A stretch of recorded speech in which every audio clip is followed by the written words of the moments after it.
to be back with you. And so this evening we're going to be looking at what are described as the writings in the Hebrew canon, and but which incorporate the wisdom literature that we might be familiar with. So that's what we're going to hopefully get to grips with this evening.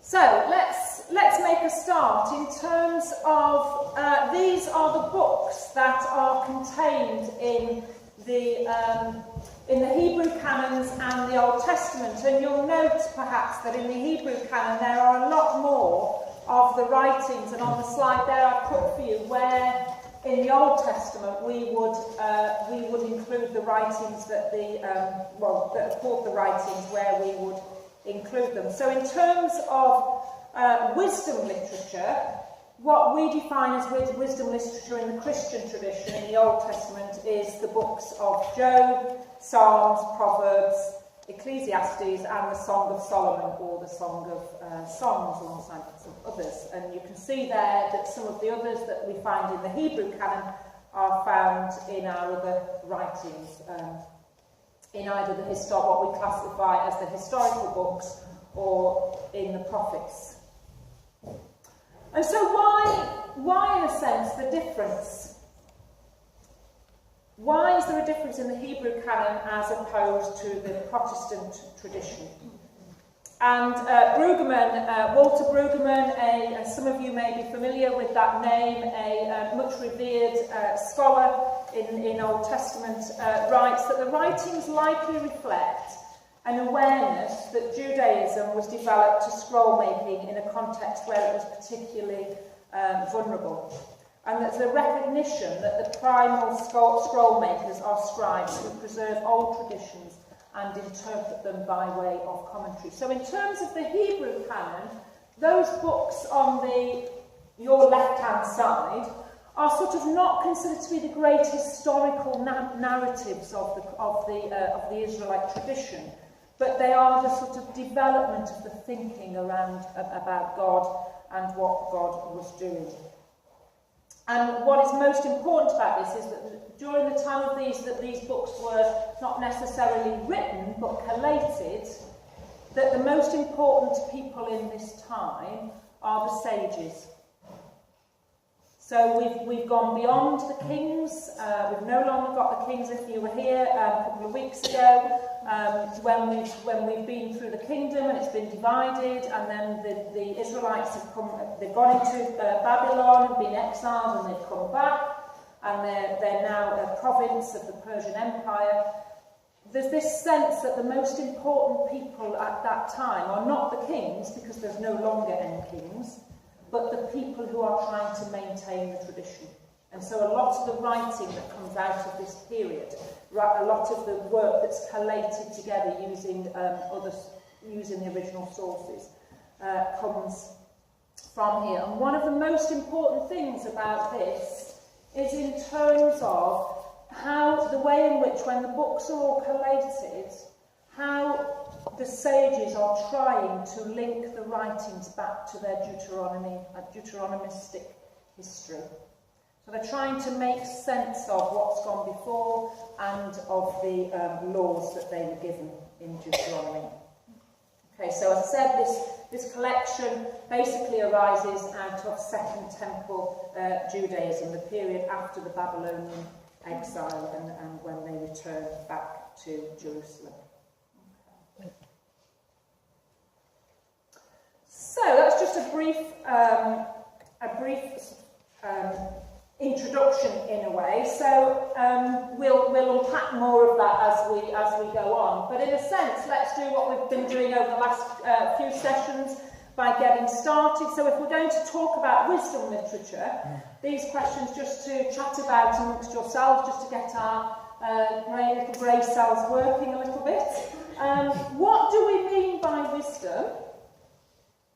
How might we describe a wise person? Who do you know who you might describe as wise? And what are those characteristics? And how is wisdom taught and learned? So over to you, just chat and go. I think it's the ability to see things that are going to be harmful to you. For example, a wise man does not go into a gambling den and spend £100 in 20 seconds, as you can't afford. A wise man doesn't smoke because he knows very well it's going to affect his lungs. A wise man does not get involved in pornography because he knows it's going to ruin his relationship with members of his family.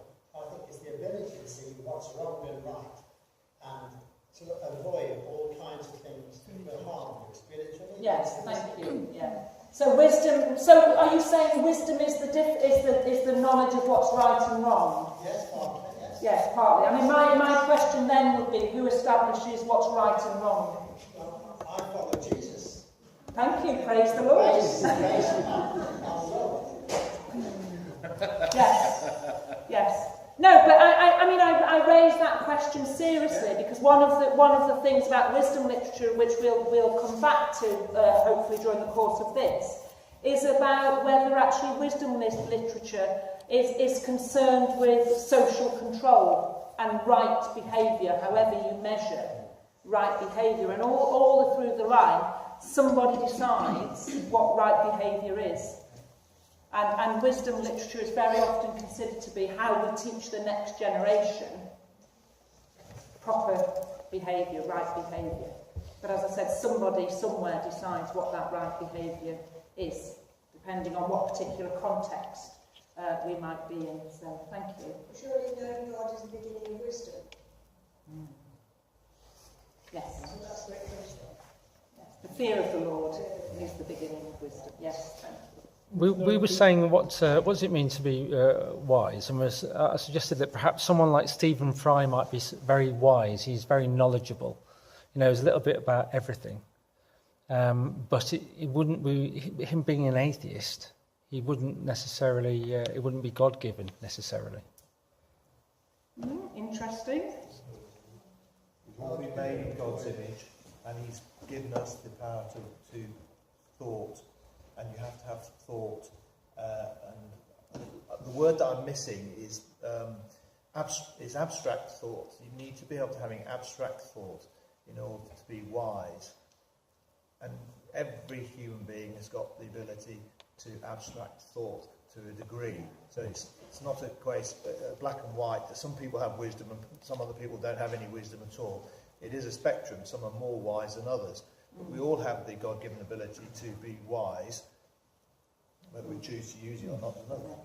Did everybody catch that? That we're all given the well, it's a God-given ability. The God-given ability to be wise. Whether we perhaps recognise that it's from God or not is perhaps the statement. Yeah, I saw another hand over here. Sorry, thank you. There's also the property of seeking understanding without bias.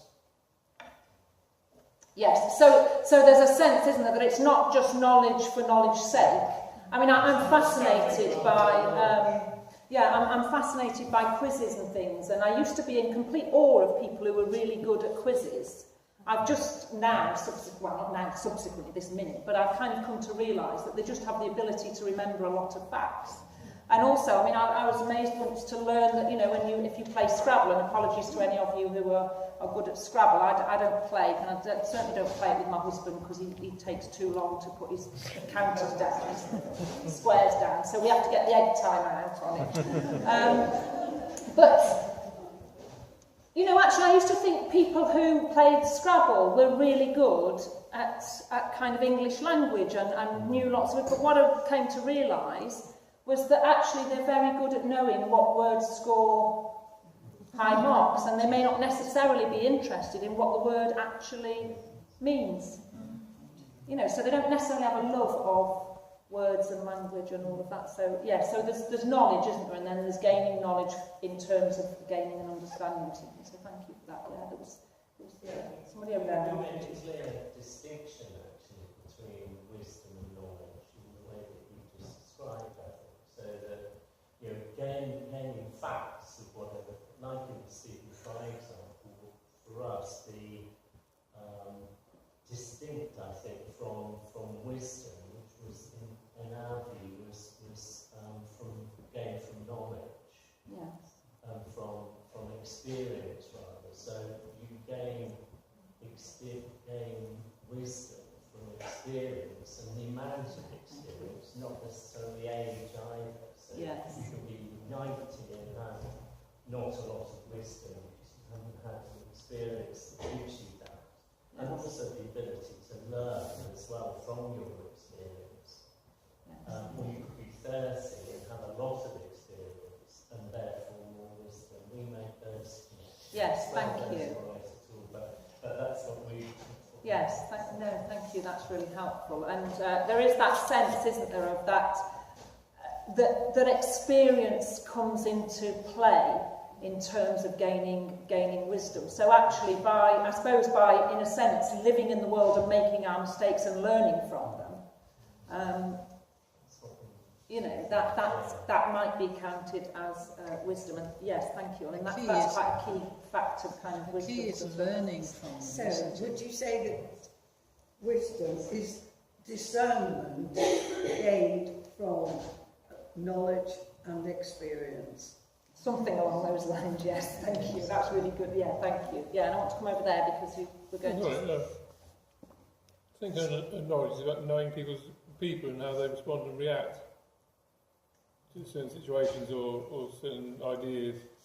Yes, so the way in which people react to situations or ideas. Anticipating how they're going to react and to what you're going to put to them. And emotional intelligence. Political intelligence, right? Yeah, some emotional intelligence and things. Yeah. I mean, I wouldn't want to kind of clarify it narrowly in those terms because it implies that if one person hasn't got one particular thing, then they can't be wise, and that might not necessarily be the case. But I think, I mean, and the whole question of how is wisdom taught, or how is wisdom taught and learned? I think what we're kind of grappling with, isn't it, it is in a sense that we don't sit down and teach wisdom. We don't sort of have a class on wisdom. No. As much as it might make sense to in some circumstances and with certain people. Yes, thank you. Picking up on a comment you made a few moments ago, can you teach wisdom? You assimilate knowledge, and wisdom comes through making mistakes. Mm. You know, you get knowledge of something for various facts. You don't necessarily follow them. You deviate from what you've been taught. You get your fingers burnt. Is that how you acquire wisdom? Can you teach it? Is it just an experiential thing? Yes. Well, I think you can't teach it in the sense of a didactic sort of I stand up here and tell you how to be wise, because I don't know. But I suppose we pass on our experiences, don't we? We pass on our understanding, and the whole sort of wisdom literature is based around this idea that the elders, the sages, the wise people are trying to pass on their knowledge of the world and the way it works to the sort of younger generations in order for them to become wise. And that's why I was sort of picking up at the outset that there is a sense in which to decide what is wise behaviour is already sort of marking some certain criteria down, and it comes out of a particular context. So what might be considered wise in one culture may not necessarily be considered wise in another. Does that make sense? It's just not absolute, is it? It's not absolute, no, and we're kind of grappling with it, aren't we? And just trying to, there's no sort of particular definition. And just moving on, that doesn't come out very well, is it? Gerhard von Radu, who did quite a lot of work on wisdom literature and was a seminal man in sort of reinvigorating the interest in biblical scholarship in the wisdom literature, because up until the sort of 70s there wasn't a great deal of interest in it, partly because a lot of times it wasn't speaking particularly of God and wasn't considered to be very theological. But he says man or woman must know their way about in the world in which they find themselves in order to be able to hold their own in it. So wisdom literature is, in a sense, trying to make sense of the world in which people find themselves. And when the sages in Israelite history, when they are sort of putting all these things together, they're trying to make sense of the world in light of the covenantal relationship that they have with God. But in contrast to some of the other books that we've looked at, the prophets and the earlier Torah that we looked at initially, I would want to suggest that actually wisdom literature starts with human experience and makes sense of what's going on through what we experience as human people, and then looks at how is God at work within this. So instead of sort of with the other books where the primary focus is God and God's behaviour, wisdom literature tends to work from sort of coming upwards from human experience and looking at how God is at work then. Okay.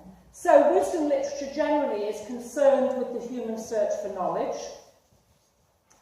It's generally an observation of nature and human behaviour. So how does the world work, and how do we find our place in it as human creation? It can often have a didactic purpose, a sort of teaching, do this and don't do this and you'll be good. I mean, in a sense, that a lot of the wisdom literature is that good people prosper and evil people suffer. You know, that's the basic sort of teaching of wisdom literature.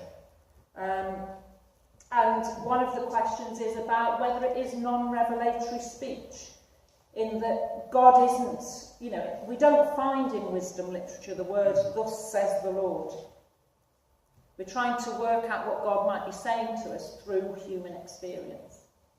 That's one of the fundamental things of wisdom literature. Any thoughts, comments on those statements before we move on? My experience is that good people suffer and bad people do well. Yeah, exactly. And I mean, that's where, in terms of the wisdom books, Job and Ecclesiastes sort of totally countermand the sort of, particularly Proverbs that has that very deep, good people prosper, evil people suffer. But yeah, it's contradictory in that sense. Yeah. And again, that's because we're all trying to work out, you know, what's the human experience? Where do we start? That we know that actually evil people do well sometimes. And where's God in all of that? So as I said, effectively, wisdom literature begins not with God, but with the human condition. And the basic premise is that there is an understanding of the way in which the world works, and it's the individual's responsibility to make sense of the way in which it works and God's role in it. And so a way of viewing the world based on observation, so wisdom thought is a way of viewing the world based on observation and reflection in order to discern the substantial harmony and order that is believed to exist in the world. And that's fundamental to wisdom thought. That there is, even though when we look at the world as it is at the minute we might think very differently, there is an understanding that there's a substantial harmony and order. And we're trying through right, wise behaviour to ensure that right behaviour and the harmony and order is out there, is at work in it. And the goal is to develop life strategies that integrate our individual existence with the perceived order of the world. So by becoming wise, humankind fits into how the world should work. That's a basic understanding. And it aims for a very practical and comprehensive ethic and behavioural style. So we are trying to develop wise behaviour because that means that the world will function as it's meant to work.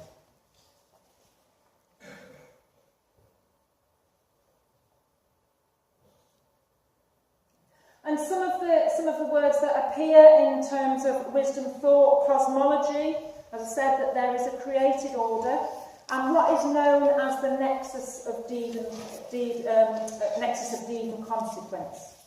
So if you do something good will happen to you. If you do something bad will happen to you. That's just kind of the basic premise of the understanding of how wisdom works. And there's the understanding that we learn what it is to be wise and how to be wise through experience rather than divine revelation. I'm waiting to see the reaction. Any comments?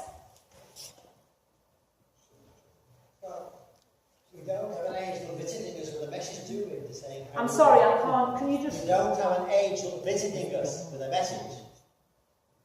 We have to work. Did you hear what I said? We don't have an angel visiting us with a telling us message. how to behave, for example. Telling us how to So behave. there's no divine revelation in that sense, which is what Joseph had about Mary, and Mary had she was going to have a baby. Yeah. So we don't have a divine revelation in that sense. Yes, thank you. Yes. Can't experience be divine revelation? Can't experience be divine revelation is the question, or the rhetorical question, or the statement. Is it contradicting the New Testament that beyond wisdom is given by grace, and it seems to be upside down to the New Testament? So wisdom literature is suggesting is upside down to the New Testament. This appears as its first encounter now. Is it upside down? I'm not quite sorry. I'm not quite picking up what you mean by upside down. Well, the teaching I've had says wisdom is like a gift from God, a gift of the Spirit. So this is about the human experience of wisdom is seems in contradiction to that, really. Yeah. I think it can be seen as contradictory. I think the thing is, it's not the human experience of wisdom. It's that we become wise through experience rather than specific divine revelation. And I take the point that we might, that divine revelation might give us the experience. But it is in the sense of, it goes back to this, we don't get the thus says the Lord kind of idea. And that we learn as we go along. I mean, in Proverbs particularly, the focus with all the proverbial statements in Proverbs is how you progress from being a fool, a simple fool, or how you, sorry, not how you progress from that, but how you prevent people from progressing from being a simple fool to a complete and utter scoundrel. That's basically, in the Hebrew there are lots of different words used for fool, which our English translations don't fully allude to. But you are trying to prevent the youngsters from progressing from simple naivety, they don't know better, to ending up in prison, basically, or whatever, or becoming so outlandish that they become outcasts in the society. That's the sort of basic message of Proverbs, one of the messages of Proverbs. Experience doesn't necessarily make people wise. No, exactly. It's how you deal with it, and how you think about it, and how you see it. But you have to have the experience, don't Yes. you, to respond to it in order to either become wise or not become wise. So it is there as the fundamental. Oh, yes. It's not the experience itself. Yeah. It's the response to the experience. Just going back to what you make of it, basically. That would be Ecclesiastes, would be saying, nice what you make of it. Yeah. Good or bad. Yeah. And it moves away, doesn't it, from that wisdom literature moves away from that idea that God is kind of orchestrating everything and orchestrating our lives. And that if we obey the law, I mean, the big difference in wisdom literature and the Torah is that if we obey the law, we will be okay in terms of Old Testament. Wisdom literature is very much saying, actually, what we're doing is muddling our way through life and trying to become wise. Mm. Yeah. And in that way, then we fit, and we are, we will. Ordinarily, what the understanding would be that if we do that and become wise, then we observe the law anyway, because we know what the right things are to do. Does that help? Yeah. So it's a complete. I think it's a completely different way of thinking about our place in the world and our relationship with God. Becomes less. I hesitate to use the word sort of puppeteering, but that we are responsible for our own behaviour. I think is what I would want to say in terms of how we begin to become wise, or at least work towards it. Can I just add, we do have the Holy Spirit as our guide, so it's not like we're doing it utterly alone. And if we know the scriptures and we're in a situation, then the Holy Spirit guides us in that situation. Yes. And, you know, whether that's Christ alone, so that helps us. Yeah, so we have, I mean, in terms of our understanding now, as Christians, we would have that understanding of the Spirit helping us to discern. I mean, we pray, don't we, for discernment and those kind of things. So yes, so thank you. So that would be part of it. But I would still, in a sense, put that down into the kind of experience box of saying it's part of how we discern the experience and our response to it that we become wise or don't. So thank you. So, just thinking, Job starts, the story of Job starts as Job is a wise man. He's a wise man, he's a good man, all these things he's learned through experience. And so it goes on, and there's a lot of toing and froing. He maintains his position and stuff. But at the end, there is this. I heard of thee with the hearing of ears, and now I see thee face to face. There is, in a sense, at the end of that, something different, a revelation. So it's not. I agree with you. It's basically Job moves by experience, but at the end of the book, there's something different. Yes, yeah. He has a renewed understanding, doesn't he, of who God is effectively through having gone through that process and discerned. Yes, thank you. That's helpful. And then just moving on from that, the third thing is that wisdom thought is concerned with ethics and understanding of society. So here's a statement for you to just think about and chat about with your neighbours. That clearly the wisdom books reflect the view of people who are not interested in changing the situation. The wisdom might suggest that there are so many different ways to interpret that question.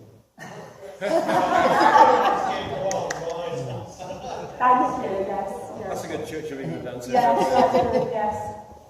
Well, I was going to answer the question, why would you bother to write a book if you didn't have the wish that it might in some way change the system, whatever that system may be? What would be the point of writing the book? People's understanding. But wouldn't you want to write a book to make sure that the next generations adhered to the system? Yeah. It's to maintain the system rather than to change it. Not to perhaps improve it. Well, you improve it by you improve the. I mean, in terms of wanting to maintain the system, you want. I mean, and particularly with Proverbs, it's understood to be a book that's used to train future leaders. Comes out of a court setting, so a collection of oral clan folk literature might be gathered together and put together in the court for the education and teaching of the next generation of leaders. So actually, the reason you write the book or collate it, so be clear about saying collate it and get this collection of material together, is to make sure that they keep the system going as you know it, as you think it's better, because you want them to grow in wisdom to make the decisions that keep the system going. But isn't there a danger there that you fall into the trap, Mr. Chairman, I vote that things stay as they are? Exactly. Well, do you want life to be like that? Well, you do if you're in the positions of power. Self-interest. Does it not depend a bit on how you define the system? If the system is, Western society, for example, then it needs to be changed. But if the system is God's world, then actually it's the world that God has given us, And if wisdom literature is about helping us on our path through the work, through this life which God has given us, then the system is God's system, and therefore, as God's created, I don't want to change it because God made it. If you know what I mean. So it depends on how you define the system. Whether the system is global, or whether you mean the system of the society we have. Can I suggest then, in terms of this, if this material is collated and put together in a time when the people have returned, the exiles have returned from exile, and the priests and the sages are in control, and the whole culture is about what it is to be a proper Israelite and to observe those right observances and behaviour, then and the whole focus is around Jerusalem and Mount Zion and all of that, whose interest is being served by what's being recorded in wisdom literature?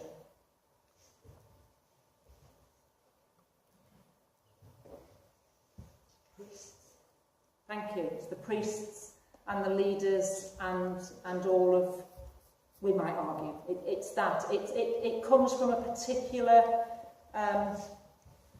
anything that's ever written or collated will have a sense of, as we've already discussed, isn't it? It will come out of the culture in which it was collated. And this what Mark Sneed here is saying that in a sense that's what's happening, is they're writing things down about what it is to be a right, what is, as I started at the outset, what is right behaviour and who determines what is right behaviour.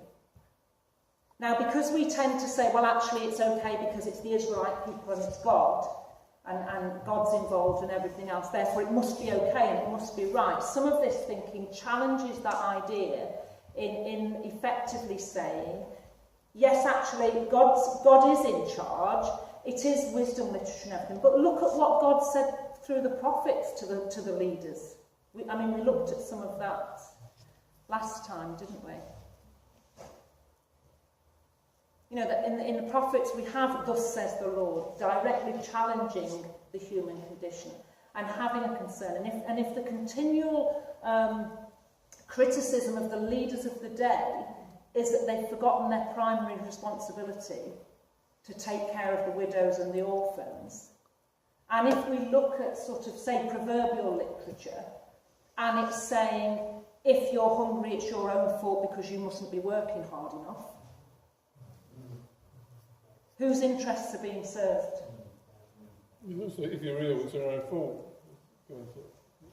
Yeah, if you're ill, it's your own fault. If you're hungry, you didn't get up early enough and work hard enough, and all of that. That's some of the proverbial literature. And how do we make sense of it? Because it just doesn't sit easily, does it? We know that is not the case. Some people in our societies go hungry not through their own fault, although other people in our society, some of our leaders in our society might fully comprehend and go with what some of the proverbial literature says.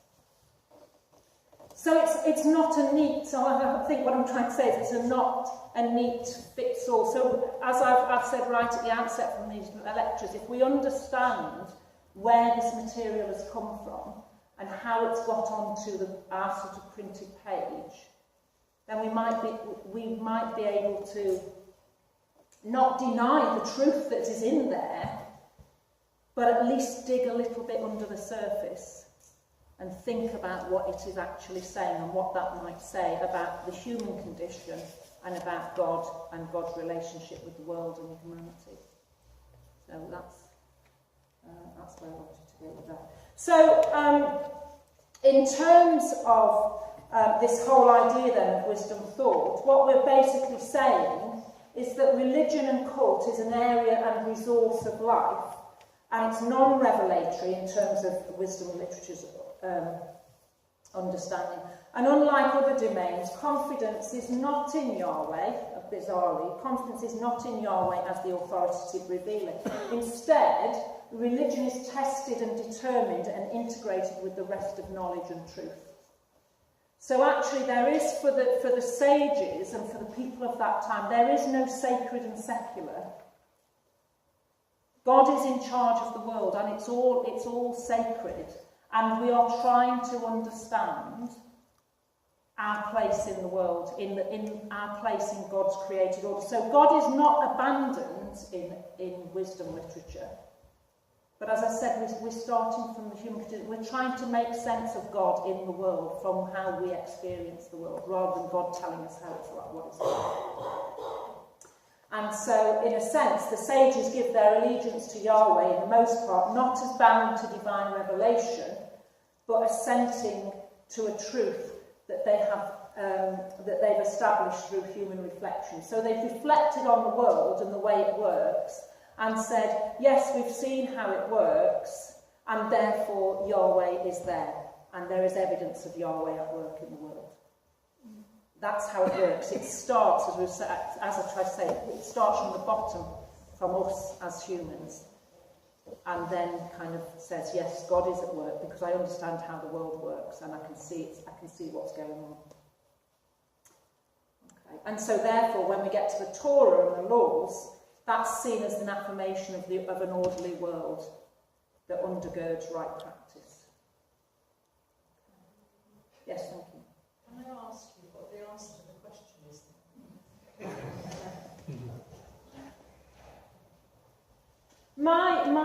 As I've hopefully sort of articulated, my view would be that it's collated by a particular group of people with a particular interest in mind.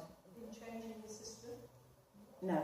My view would be that they are wanting to keep it. It's making it quite safe, isn't it? It's not challenging. Yeah. And I'm not saying that's bad in the sense that they thought at the time that the system was the right system. So they would do, we might want to say they were doing their best. As all generations try and do their best, don't they? And and if you think of all the challenges, I often wonder what will history when history looks back at our generations, what will history say? I can't believe they allowed that to happen. In the same way we might look back at slavery or whatever it may be. What will be the taint of our generation? You might all have your own ideas about that. But we are all, I think, and this is what attracts me about wisdom literature, we are all in this process, whether we know it or not, whether we acknowledge it, of trying to make sense of the world in which we live. And we do that through a particular lens, which happens to be that we declare Christ as our Saviour. And we try and view the world through that particular lens. And I think the sages are trying to do that through their particular lens of understanding Torah and God at work in the world. And we might say, well, that was great because they were set in this city and they only had sort of urban, semi-regal sort of interests at heart. What about the poor people? What about the widows? What about those in the suburbs or in the rural communities or whatever? So I'm not criticising them. I'm just saying this. I think this is how it is. If you look at the alternative is chaos. So who's there and go, aren't they? Yeah, the alternative is chaos, yeah. But it goes back to what, sorry if some of you weren't here last time, but it goes back to that challenge, doesn't it, that I kind of pitched in last time, about actually how we as church work very hard to maintain the system that we've got and we know. And actually, will there be a time in the future when the same sort of accusation or comments are being made about the amount of energy and time that we invested in maintaining the system as we've got it, rather than having a concern for the poor and those that, being attentive to God's preference for the poor? I'm not saying that isn't going on, but I'm just saying in terms of an established, ordered church, I think this raises huge challenges for us. But having said that, if I suddenly said to us, let's sit down and think of an alternative, it's very hard, isn't it, to think of an alternative? Because we are so steeped in what we know, we're so steeped in the culture that we know, and we feel so challenged when somebody questions us about our particular cultures or whatever. I mean, that's what's going on in the world today. That we all draw we pull the drawbridges up, and it's very hard, and we have to be very attentive to not doing those kind of things and not taking steps backward and continually looking forward. So would you say it's still, the wisdom literature is still inspired by God, even though if it's written by people who are trying to protect particular systems? Is that God kind of still inspiring them to write that literature, or there is just? I think it depends what you mean by God inspiring people writing it. For me, it is about the fact that if in wisdom literature there is a sense in which there is not a distinction between sacred and secular, which I believe still exists in the world. If God created the world and all that is within it, then there is no secular and sacred, essentially. So if we say, well, actually, in terms of proverbial statements, we could argue that some of them just came out of some clan wisdom or whatever, or we know that a lot of we'll get, actually it's, I'll do that in a minute, sorry. But we know that a lot of wisdom literature is not unique to the Israelite tradition. We know that there are lots of ancient Near Eastern writings that are very similar. So do we say that's not God-inspired? I think it's what do we mean by God-inspired, isn't it? Because actually, if we don't believe there's a distinction between sacred and secular, then everything is God-inspired. We're having this conversation with some students in Tuesday morning class about using the Bible for theological reflection and saying, well, should we understand the Bible to be the sacred word of God? And then we said, well, some people, yes, we do. We understand that, but other people would say it's just another text. So somebody said, well, does that mean then we can start to use Philip Pullman or Harry Potter or whatever? And my question was, well, does God speak through Harry Potter or Philip Pullman or any other secular writing? Especially with discernment, Well, I think the danger is if we suddenly start saying this is of God and this is not God, this is not of God. I mean, I understand there is this is of God and this is not of God in terms of behaviour and those kind of things. But if we start trying to narrowly define where God speaks and through which medium God speaks, aren't we kind of putting God in a little box and not allowing God to speak through whatever God chooses to speak through? And aren't we guilty of not being attentive to God being present in the world that God has created? Isn't that what the church has been trying to do? Keep God in the box, thinking about Reformation, etc. Yeah. Well, it's all about right order, isn't it? And right behaviour. And So isn't it important that what we're reading is the way the Jewish people at that time, they're reflecting on what they know about God and the experiences they've been through, the Exodus and coming to Israel. And, they can only go on what they've been shown by God up to that stage. Hints about the Messiah. But because we can look at these scriptures from the angles that Jesus taught us, that we can see kind of over the horizon. They couldn't see. We can look at them from the angle Jesus has taught us to look at them from.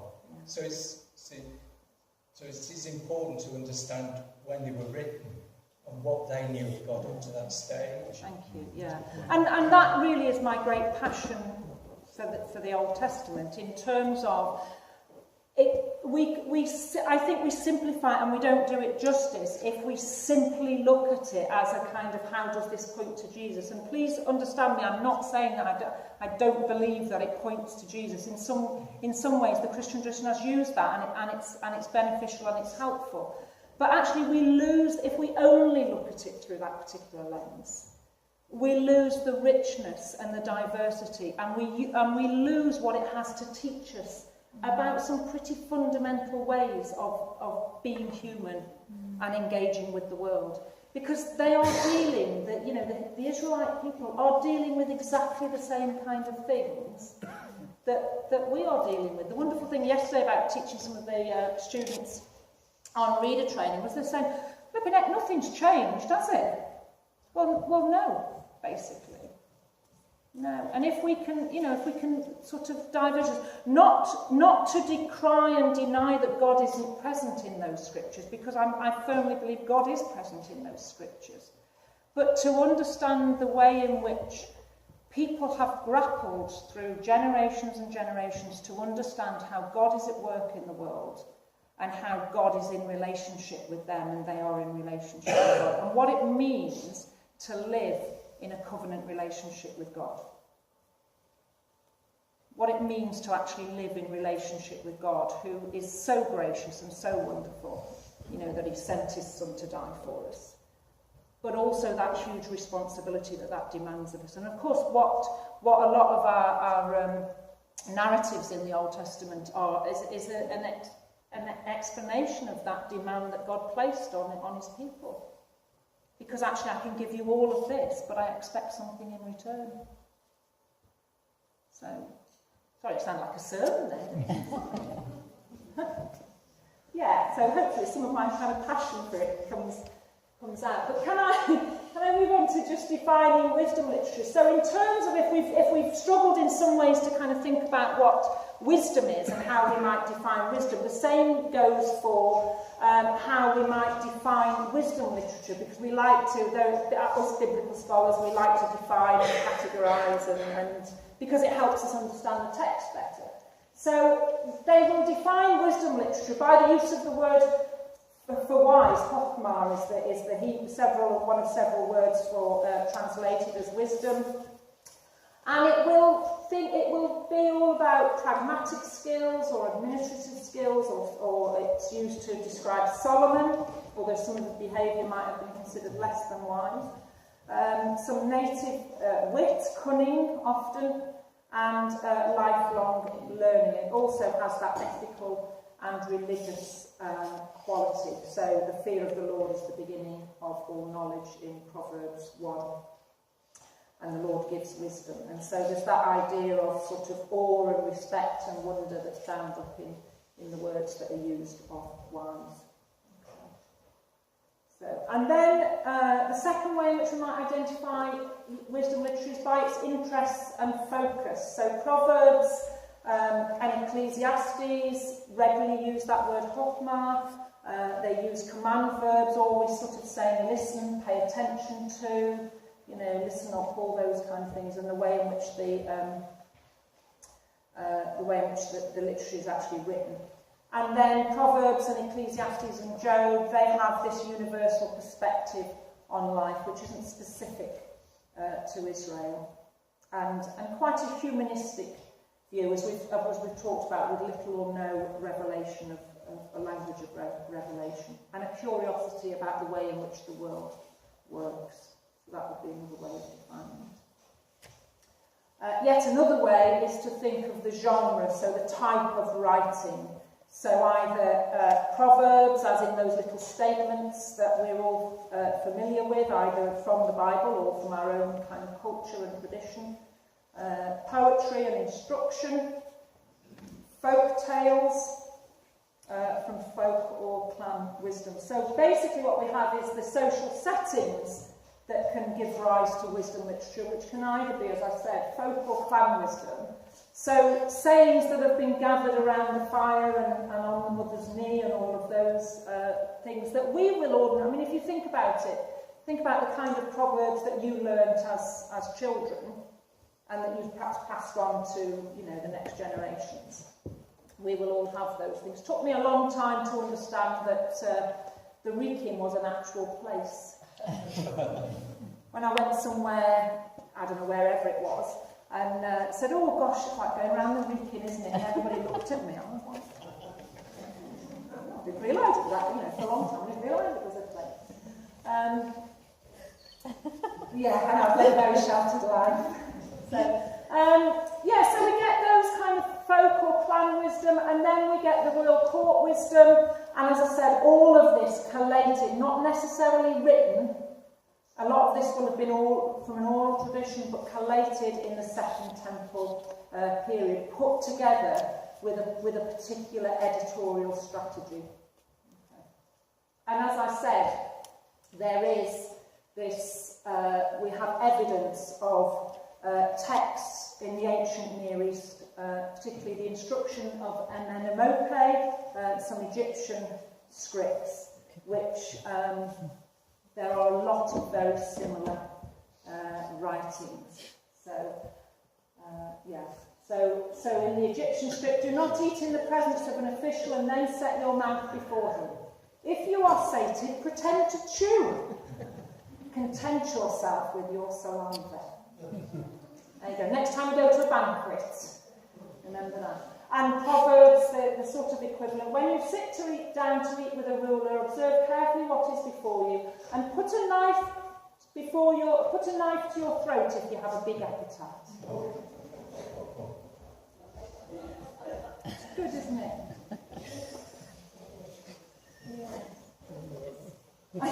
That last line always reminds me of my two sort of post-teenage now sons, who I tend to, when we say they've got hollow legs, I think sometimes when I saw the food budget in our house, it was like,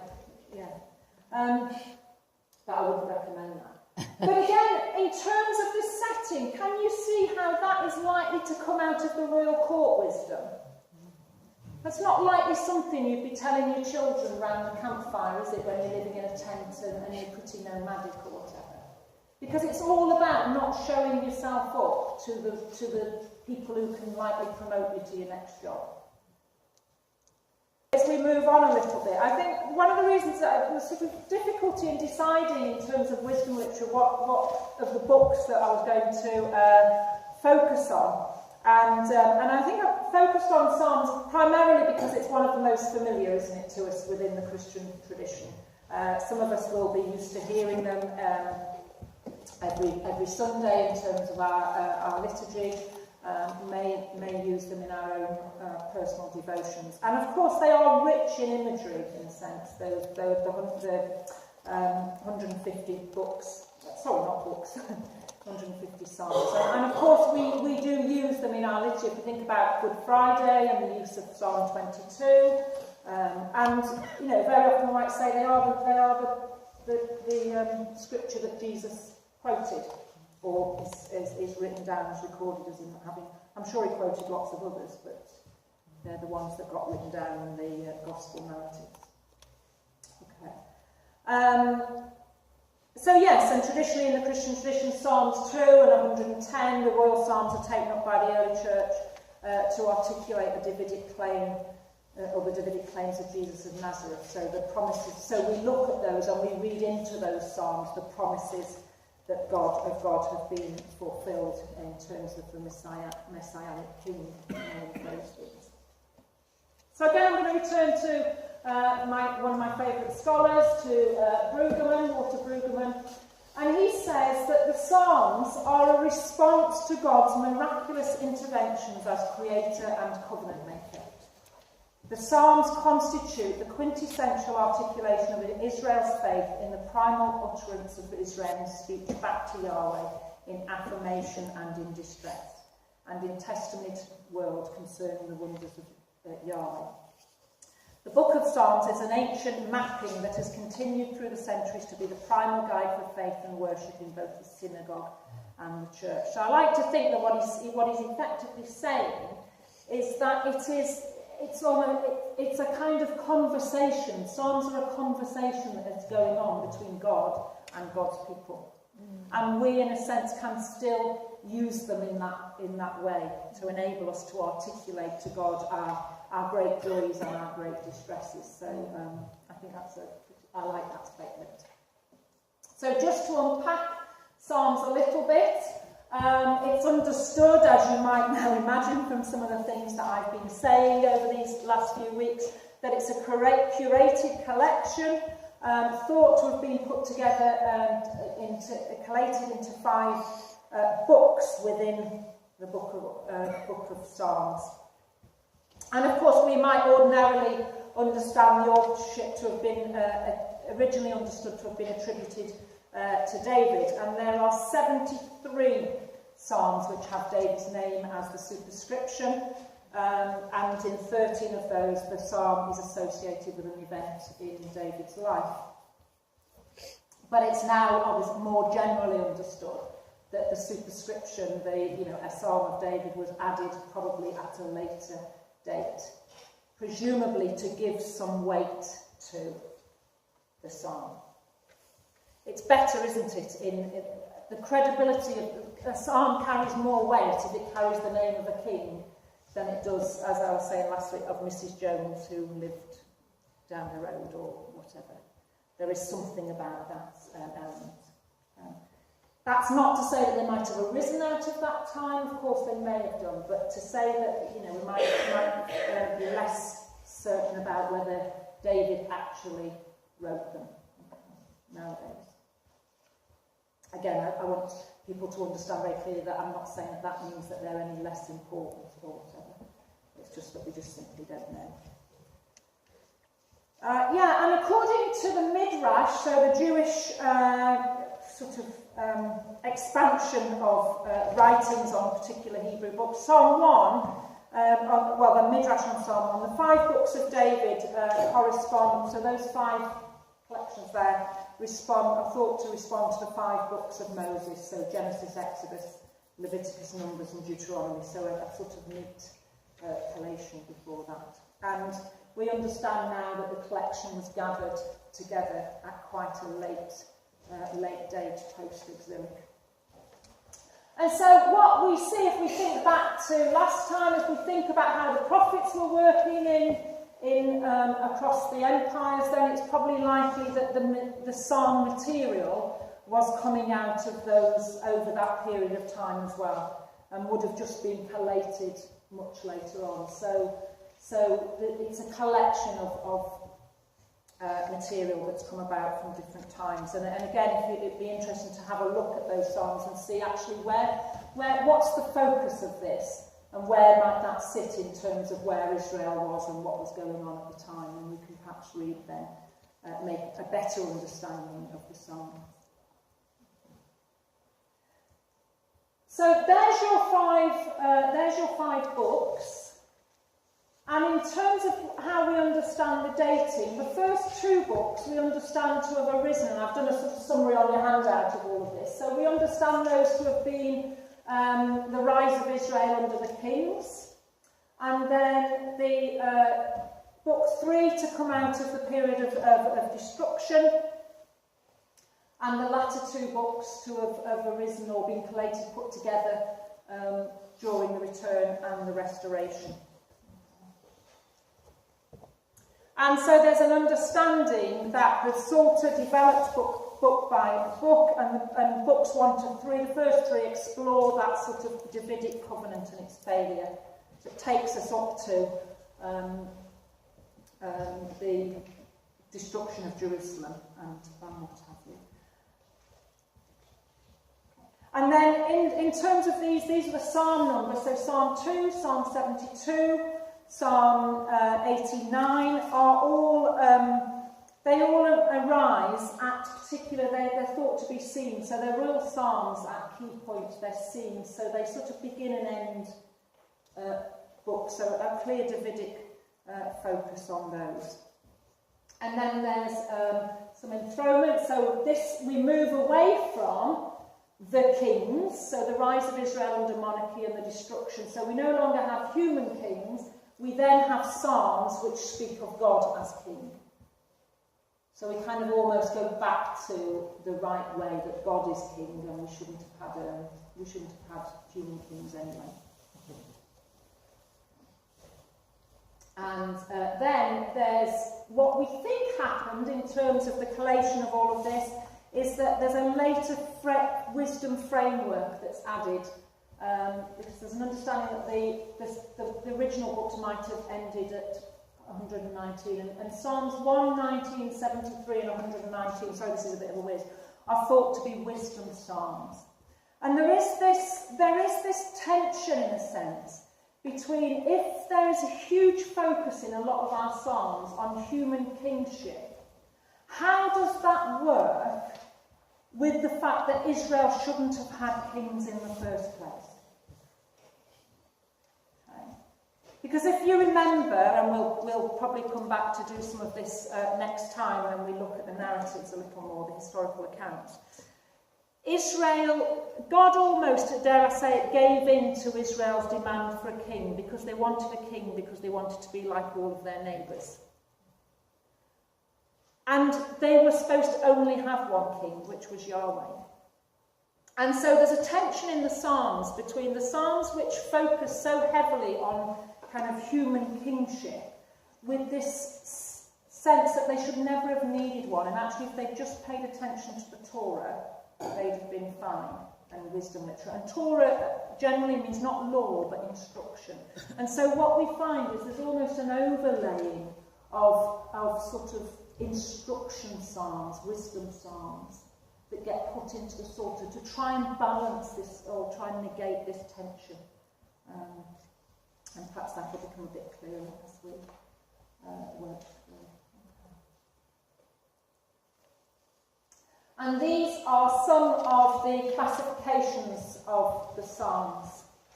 Okay, and again, on the back of your handout for next week, I've put those. Doesn't include all 150 because some are just very difficult to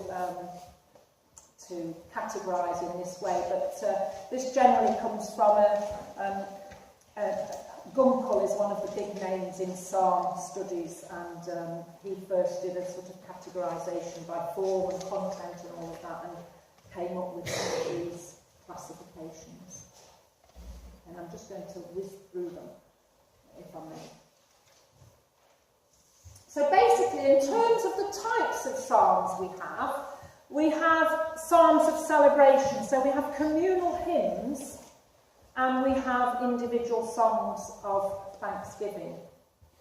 And hymns, a classic example of a hymn is, or a hymnal psalm is Psalm 147. Praise the Lord, all you nations, extol him, all you peoples, for great is his steadfast love towards us, and the faithfulness of the Lord endures forever. Praise the Lord. And the shorter ones, and quite clearly a communal hymn. And within that, there's a summons. So the people, the nations are told to do something, and then there's a reason for praise. So praise the Lord, all you nations, for great is God's steadfast faithfulness towards us. So that's your communal hymns. And individual songs of thanksgiving, for example, Psalm 30, generally focus on an individual has cried out to the Lord because they were in pain, or their enemies are taunting them, or whatever, and their prayer has been answered by Yahweh, and so then it goes on to give great praise for that. So those are our praise, celebration praise psalms, of which there are a lot.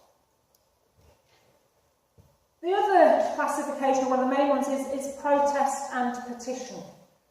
So again, we find within the Psalms the communal laments, which are usually a response to public crisis. So especially, we might see in 74 and 79, the focus on the destruction of Jerusalem, a complete and utter disaster, and Psalm 74, a plea for help in time of national humility. That's the heading in the NRSV that it gives to Psalm 74.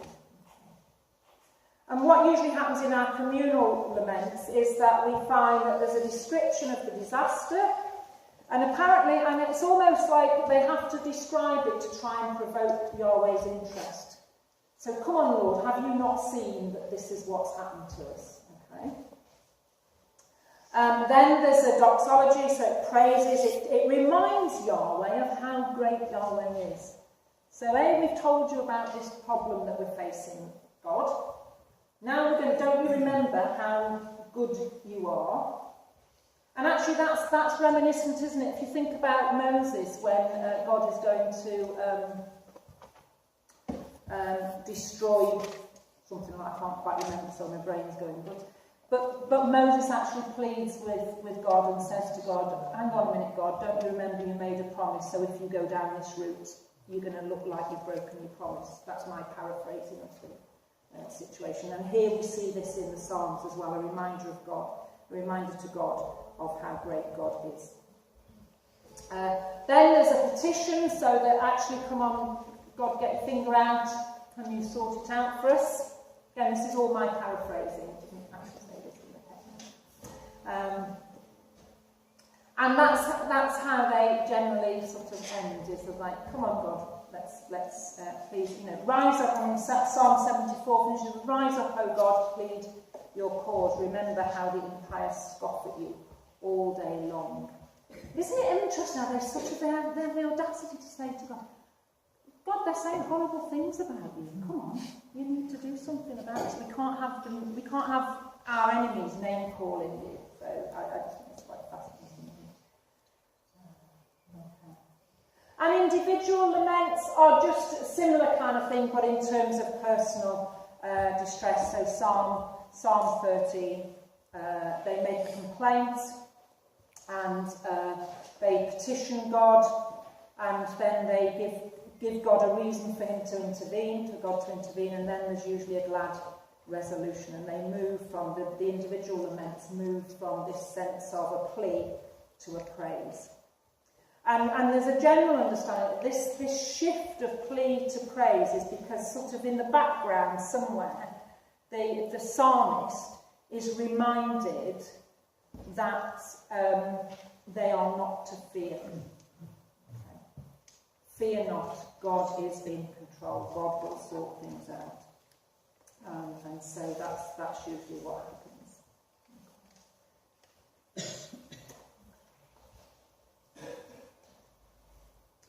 Those make up, in a sense, the praise and the lament psalms make up the bulk of the books that are in there. But alongside that are, as I said, psalms around enthronement and royal psalms. So this idea that we find royal psalms that talk about Jerusalem as the place of the Davidic king. And remember, if these are being collated again at a time when there's a re-energised focus on Jerusalem, it makes sense that they form much of the subject of this material.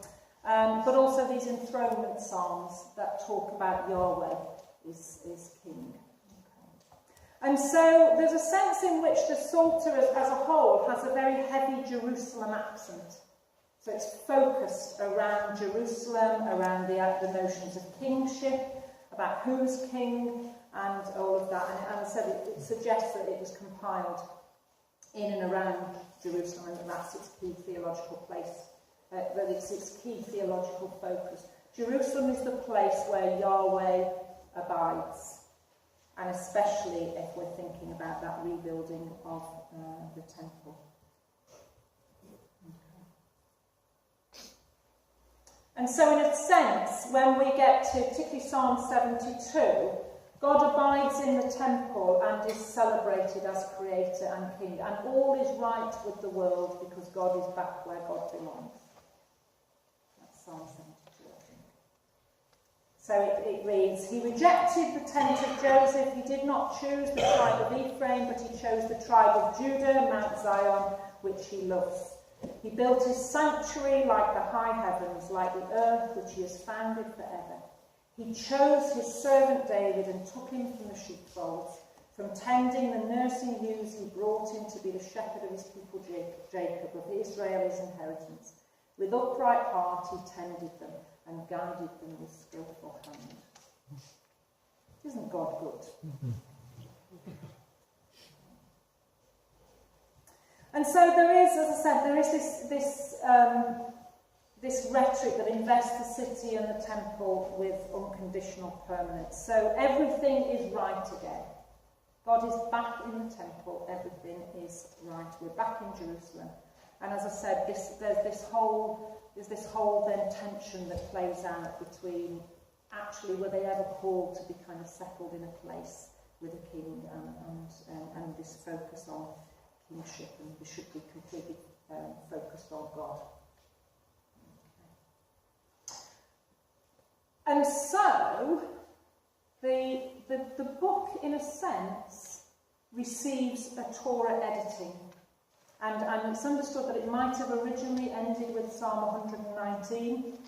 And just to demonstrate that, the first psalm echoes the Torah. So Psalm 1 and Psalm 119 bracket obviously the stuff that's in the middle. Someone says, happy are those who do not follow the advice of the wicked, or take the path that sinners tread, or sit in the seat of scoffers. But their delight is in the law of the Lord, and on his law they meditate day and night. So we're not concerned about kings at this stage and all of that. We're focusing on the Torah and the Lord. And so the beginning of the book, Psalm 1 and 2, the beginning of Psalms, begins with a wisdom psalm, Psalm 1, Torah in its rightful place, and a royal psalm. And they set the pattern for all that we read. So there's this ongoing, I think, dialogue throughout the Psalms between the Torah, between wisdom literature, and between this focus on kings and the historic. That's a very kind of quick run through, and I just want to finish again with Brueggemann very quickly, because some of this I'm asking you to think about next week.